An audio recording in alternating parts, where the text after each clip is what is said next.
All right. So every month at Amazing Workplace and at Secure HR, we celebrate a culture characteristic, which is just simply a word or a series of words that we talk about and discuss in an effort to make sure that we're embodying those characteristics as we work together as a team and we work with others. So February is one of my favorite months. I know we're towards the end of the month, but it's kind of a catch up. And the month is the month of understand. So origin of the word understand, kind of the funny irony here is that there's a lot of, not a lot of, but there's a little bit of debate as to like the origins of the word understand, which sort of like leans into, do we really understand where understand came from? But that aside, most people understand what the idea of understand means, which is to grasp something or be able to have the information in a way that one can use that information. The origins that have been laid out for the word understand really come from, I think it's Middle English or Old English, and it's all about kind of being in and amongst the details of something. So you're sort of immersed in this thing. So whatever the thing is, in a way that you're able to look around and really grasp it, right? So, so understand as a topic is actually really, really cool. But what I want to talk about is the difference between success and understanding and all the great things that come from that, as well as some of the things that like trip people up and or get in the way. So first and foremost, and I say this a lot when I'm talking to our internal staff, and I say this when I'm talking to others, every person is absolutely brilliant. Every single individual that I've ever met is absolutely brilliant, no matter what their background is, no matter their education, no matter their experience, no matter their industry, their profession, age. People are universally smart. So this is a really important thing. Because the moment you agree that you're not, well, you're kind of screwed because there's no one between you and yourself when you turn on yourself and you decide that you're no good. So don't do that. So step one is just remembering that you're smart, and that really the distinction between success and understanding versus not is making the time to look at, immerse yourself in an area and really put your arms around it so that you do walk away with that word understanding. And law school was great for this. So when I was at Notre Dame Law School, one of the things that was really brilliant about Notre Dame Law School is that they, through trial and error and in some cases embarrassment, which is not to pick on law school, but embarrassment in that, you stand up in front of a class and the professor asks you, Mr. Holyfield, could you please explain to us what this word means? And you either understand what this word means because you've made the time to look it up in the dictionary, you don't.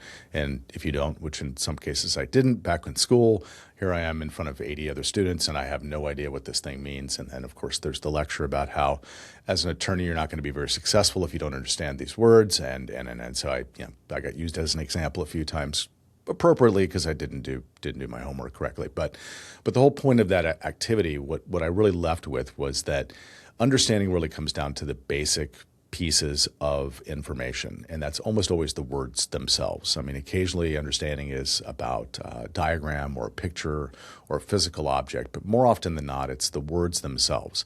So let's talk a little bit about that obstacle or thing that gets in the way of people doing well.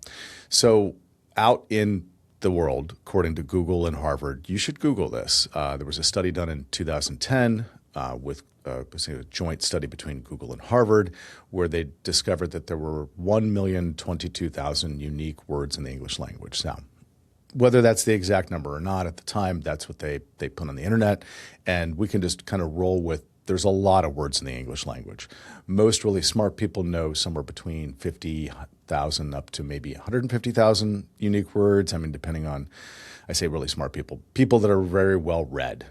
People that have read a lot, okay? Everybody's universally smart, but people that have read a lot, their vocabulary increases over time because they've made the time to look up words and understand them.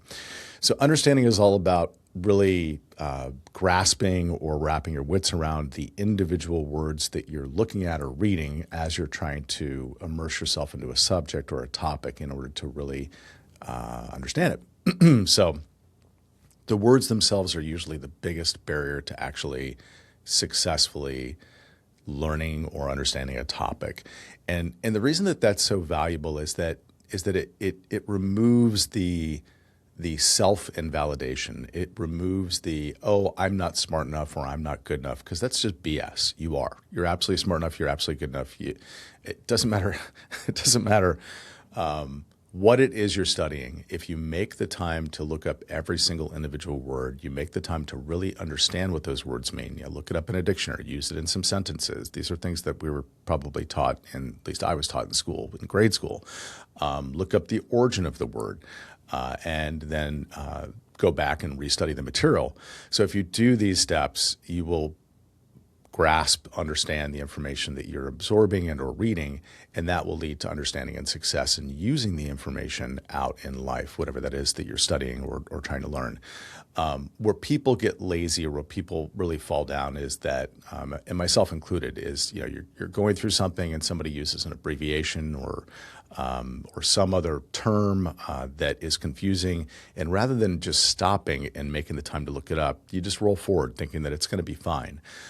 It ends up really hurting your understanding in that area, and therefore you're not going to be as effective in that specific area, no matter what it is. It could be photography, it could be a hobby, it could be work, which obviously is really important to understand the information at work so you can do your job. And that's always what I have found in working with smart, brilliant professionals, whether I've worked with people from Harvard or others. It doesn't really matter what their background is or whether it's somebody who's never even gone to university, of which we have lots of smart people that I've worked with over the years that never even attended university, and they run circles around people that don't do what I'm talking about, meaning that if an individual actually makes the time to look up stuff, makes the time to really understand the words that are pieced together to communicate the overall topic, they always do better in whatever they're studying or whatever they're pursuing or whatever they're doing at work. And it's so critically important.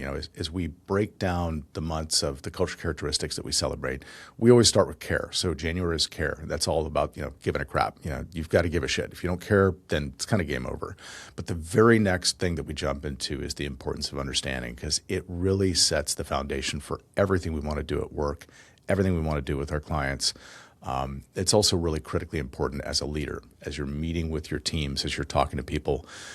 One of the things I've seen successful leaders do very well is that they will proactively identify, meaning that they'll go out of their way to identify either words or abbreviations or terms that are confusing, and they'll make the time to explain them. Even if they've explained them once or twice or three times, they'll make the time to explain them again, just to make sure that everybody on the team really gets and understands what's being communicated so that those teams can actually be effective. This kind of ties back to like the second big bucket. So we talked about understanding, we talked about the importance of words, but as I mentioned at the beginning of the outset, there's a couple things that get in the way of understanding. The second big thing that gets in the way of understanding is that there's a bit of a confusion about why it is that I'm receiving this information or the purpose of what I'm doing. So let's talk about kind of the three main purposes of what we're doing. And I'll use reading as an example. So when I'm reading personally at home, and it's reading for pleasure, like reading just because I want to absorb a story, right? I am a lazy reader. I do not enjoy jumping into really complicated language, complicated words where I'm constantly having to stop and grab a dictionary and look something up. It's just not fun for me. So if I'm doing personal reading, which a lot of my stuff is tied to my like board games and hobbies or Warhammer 40,000 Warhammer. That type of reading I really enjoy because most of it's not very complicated for me. I don't have to stop and constantly look up words. I understand the universe. I understand the terminology, and I could just roll through a story and enjoy it in a pretty short amount of time. And that's my personal reading. I don't enjoy mixing personal reading with complicated, like technical reading where there's lots of complicated words because it's just not fun for me. But that's just my personal preference, to each their own. So the purpose of that activity is pleasure. The purpose of that activity is to understand a story and to walk away with the memory of that story. And I've enjoyed that experience. Now, that's one type of absorbing information or understanding it. The second type is actually learning and or study. And it's a different purpose, and I think it's really important to distinguish between the three types, right? So there's I'm going to read something in order to just enjoy it. I'm going to read something because I want to learn, and I've decided that before I even look at this information, before I even start to read, I'm here to be a student. My role, my job, my hat is I'm a student, and that's why I'm here. And I'm going to absorb this information. I'm going to look things up because I want to be educated. I want to be informed. I want to walk away from this experience more capable of doing things than I did than I was before I started. So that's a different purpose and that's a different activity. And then the third as a bucket is to do things. Like I'm actually reading this in order to do something. It could be I'm trying to set up my TV. It could be that I'm trying to assemble a piece of furniture. It could be that I'm trying to do some specific thing quickly. And as part of doing that thing, I need to read some words in order to do that. So those three activities I find are very important to just separate out because, at least for myself, it lets me get less grumpy about things. And I'll explain that. If I'm reading personally and I find that the book is too complicated, well, I don't really want to read it because that's not why I'm here. I'm here to look at these words and to walk away with a story that I enjoy.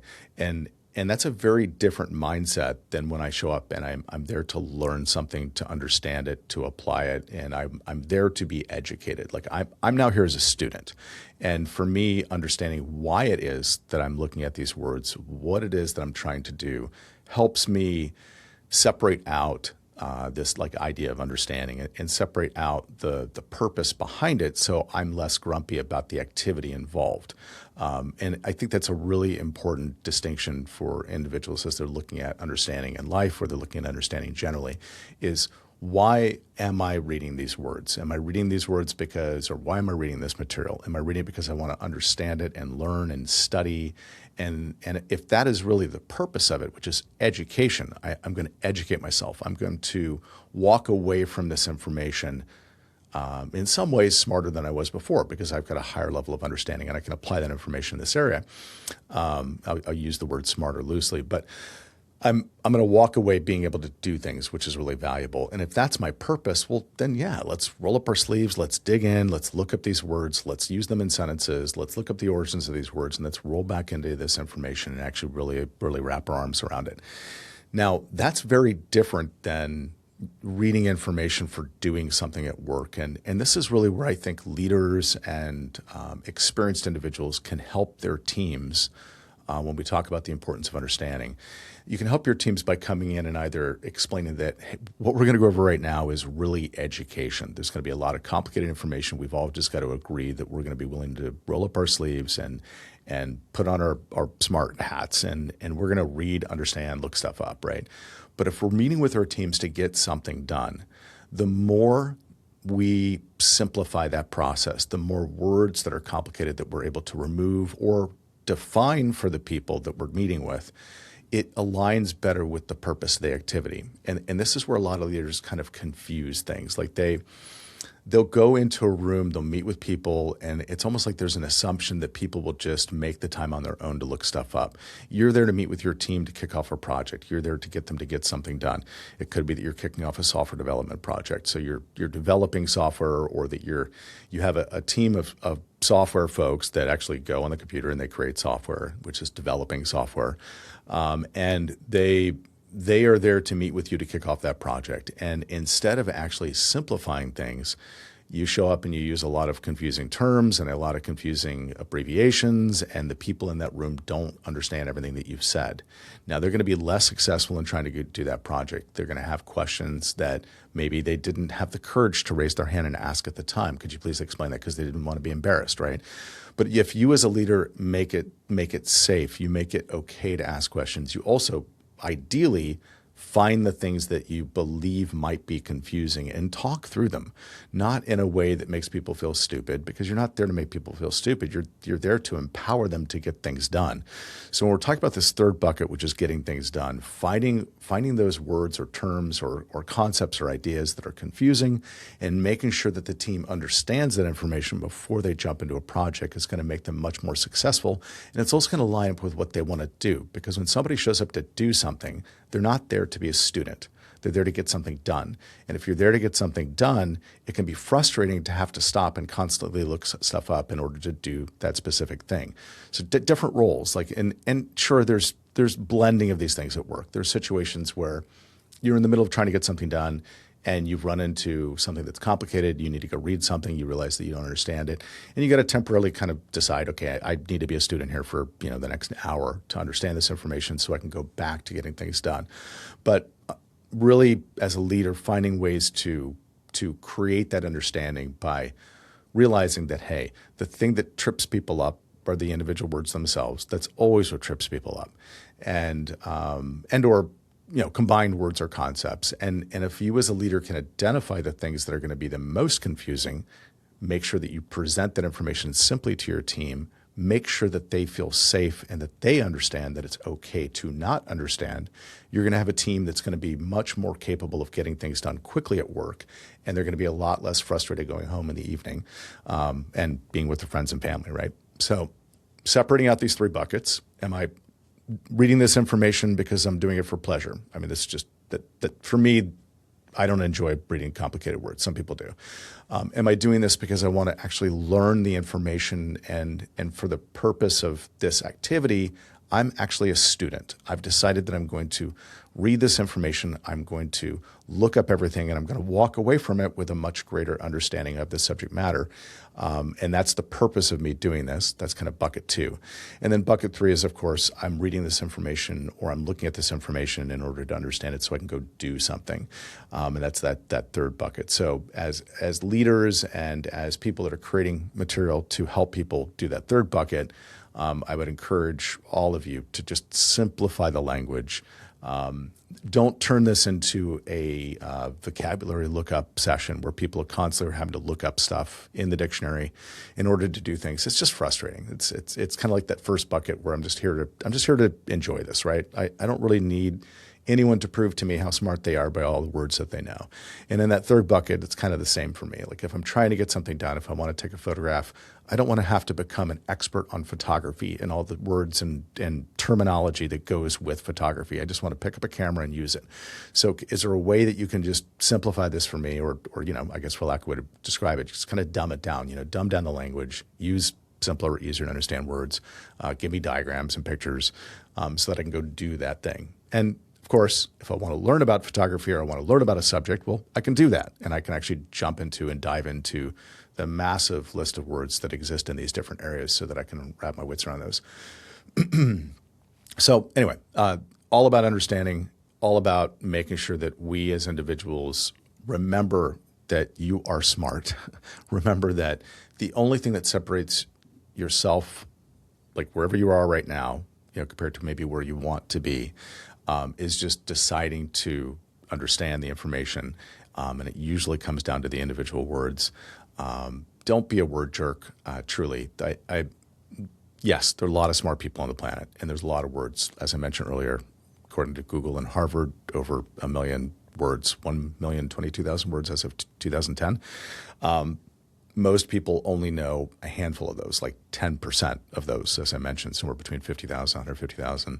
So finding a way to simplify what you're communicating with your teams and with others is a kind thing you can do for others. Also making sure that you don't ever make fun of people for not understanding. I mean, it's just rude.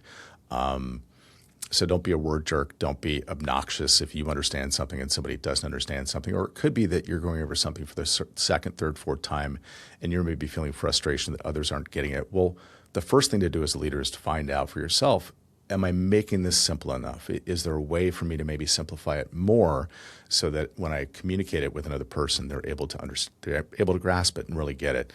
Identify those things that might be confusing, those words or terms or concepts or ideas that might be confusing. Make time to make sure everybody's on board, because when everybody understands, everybody wins. Everybody's able to successfully accomplish the things that they want to accomplish because they're not confused about what they're trying to do. We could talk about purpose and meaning and the reasons why we're doing things, which I think are really important. When you show up to a meeting having an agenda, why are we here? Is this actually a meeting to go over information that we want to share, or are we together because we're doing a workshop and we want to accomplish something and work stuff out together? So all of these pieces of understanding, whether it's the structure of meetings that you're having at work, whether it's the words themselves and understanding, okay, we're here to be educated or we're here to provide information so people can be effective in doing something. And if it's that second one, the doing something, find ways to identify, highlight, and then simplify the words themselves so that everybody can actually be successful in accomplishing getting things done at work, which is one of the key things to for any successful organization is to get things done at work. So it really comes down to understanding and also understanding why you're there to do the thing that you're doing. Is this for pleasure?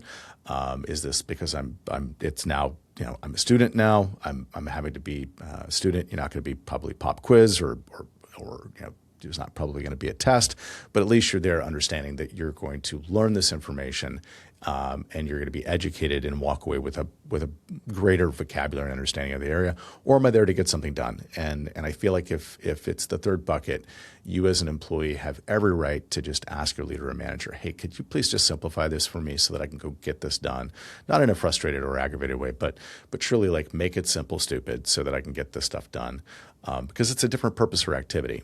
And forcing people to want to be educated is not a good thing either. So if I'm there to get things done and that's what I want to do, it's not great to come in and force people to decide to look stuff up and be educated. You got to get their agreement. Like it takes a lot of effort and work on the part of an individual to look up words and go through this information and understand it, and they've got to want to do that. And it's not great to force them to do that. So as a leader, understanding whether the individual is willing to really learn this information, and if not, then great, let's simplify it so they can just grasp it and use it in order to get things done. Understanding is so important to every organization. It's also really important to individuals. It ties into so many things, just day-to-day life. Whether it's the frustration of not being understood, you've communicated something and somebody didn't grasp it, or just really they didn't walk away with the same idea that you communicated, and there's lots of frustration to that. And let's, by the way, just as an aside, let's not confuse understanding with agreement. And a lot of times that comes out of people's mouths. They'll say, you just don't understand me. And really what's happening is they don't agree with you. Somebody can totally understand you and not agree. I can understand that you like ketchup and that you think it's better than mustard. I prefer mustard, so I just don't agree. It's not that I don't understand, I just don't agree. So don't mix understanding and agreement. That doesn't help either. When you're at work and you say to somebody, you just don't understand me. And really what you're trying to say is you just don't agree with me, and I want you to agree with me, which is very different than understanding. Understanding can be achieved without agreement. And that's also another important concept and something to remember, is that you can understand without agreeing. But really making sure that that the people that you're working with at work understand the information that you're sharing with them so that they can use that information and be successful. They're going to feel better going at home at night. They're going to feel better coming to work knowing that they can understand, or they do understand, and they can use this information to get things done. It increases morale, makes them feel better, makes them feel much more fulfilled at work because they feel like they're able to be successful because they do understand this information. They can apply it and actually put it into practice. Finding ways to reduce the amount of time that it takes to understand information, and then when there are those moments where, hey, we've all just got to dive in here and pull out some dictionaries and really understand this information like a student at school. Letting people know that that's what we're here to do, because as long as you've got agreement that that's what we're doing, people are often much more willing to dive in and do that type of activity, and kind of separating that out from like, hey, we're here to just do things. And if we're here to do things, well, let's simplify the language. Let's just reduce the vocabulary level so that everybody can get these things done. And if that can't be done because it's a complicated area, then just everybody agreeing, okay, before we actually get things done, we're going to have to dive in here and look up these words and really wrap our wits around them and actually just completely absorb this subject matter area so that we can then go do the things that we want to do. So understanding is so important, and it's one of these things that we within our organization celebrate every year as a culture characteristic, because we know it's foundational to the success of any group or activity. And it's also something that we talk about because we want to remind people that you are smart, you can understand, you can apply this information and do things. And it comes down to the basics of there are individual words that I've got to look up. I've got to make sure that the meaning of those words is understood so that I can then tie those words together into sentences, and those sentences into paragraphs, those paragraphs into chapters and into books, and I can walk away with the ability to do something or apply something. And it all goes back to the individual words. Anyway, all about understanding. Thanks.